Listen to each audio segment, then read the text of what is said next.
So now the cat and camel, similar to the Jefferson peel down in terms of the intention, but what we're doing is really trying to get the most movement through the spine through each individual vertebrae.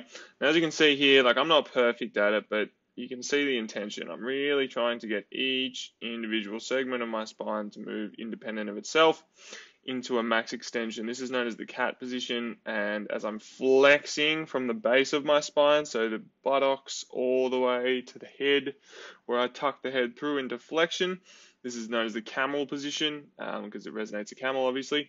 And so we're going for a max extension, really trying to articulate each segment of the spine individually. This is a great drill just to get the spine moving in a healthy manner. As we know, the spine is fairly stagnant throughout the day. And so that is why we prescribe this drill so often. The spine is one of the first things to go. And because our whole nervous system flows through it, when the spine does go, the body does become a lot more and less energetic, a lot more fatigued, and it really just starts to affect the way that we're moving and the way that our body functions. So great drill for that.